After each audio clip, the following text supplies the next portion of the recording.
ప్రముఖ దంత వైద్యులు దేశంలో మొదటి దంత కళాశాలను స్థాపించిన డాక్టర్ ఆర్ అహ్మద్ జయంతిని జాతీయ దంత వైద్యుల దినోత్సవంగా జరుపుకుంటామని ఐడీఏ రాష్ట్ర నాయకులు డాక్టర్ అడ్డాల సత్యనారాయణ పేర్కొన్నారు. రమణిపేటలో అడబల ట్రస్ట్ ఆధ్వర్యంలో జాతీయ దంత వైద్యుల దినోత్సవం ఘనంగా జరిగింది.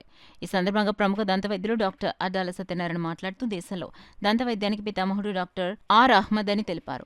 ఈ సందర్భంగా ట్రస్ట్ నిర్వాహకులు అడబాల రత్నప్రసాద్ ఆధ్వర్యంలో దంత వైద్యులు డాక్టర్ అడ్డాల సత్యనారాయణ, డాక్టర్ సువర్ణరాజులను ఘనంగా సత్కరించారు. కార్యక్రమంలో నిమ్మకాయల వెంకటేశ్వరరావు, బుధరాజు సత్యనారాయణ రాజు, చింతపల్లి సుబ్బారావు, ఏ రామ్మూర్తి, సత్యనారాయణ తదితరులు పాల్గొన్నారు. ఈరోజు డిసెంబర్ 24వ తారీఖు జాతీయ దంత వైద్యుల దినోత్సవం సందర్భంగా అడబాల ట్రస్ట్లో నన్ను డాక్టర్ సువర్ణరాజుని వాళ్ళు సన్మానించడం జరిగింది. ఈరోజు డాక్టర్ రఫీద్దీన్ అహ్మద్ జన్మదినోత్సవం పురస్కరించుకొని భారత ప్రభుత్వం అలాగే ఇండియన్ డెంటల్ అసోసియేషన్ ఈరోజు జాతీయ దంత వైద్య దినోత్సవంగా పేర్కొన్నారు, పాటిస్తున్నాం. దంత వైద్యం యాక్చువల్గా ఆయన దగ్గర నుంచి స్టార్ట్ అయింది.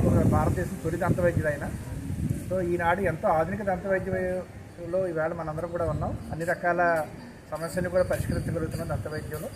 ఈ ఆధునిక దంత వైద్యానికి పితామహుడిగా డాక్టర్ రఫీద్దీన్ అహ్మద్ని మనం గుర్తించి ఈరోజు జాతీయ దంత వైద్య దినోత్సవం చేసుకుంటాం.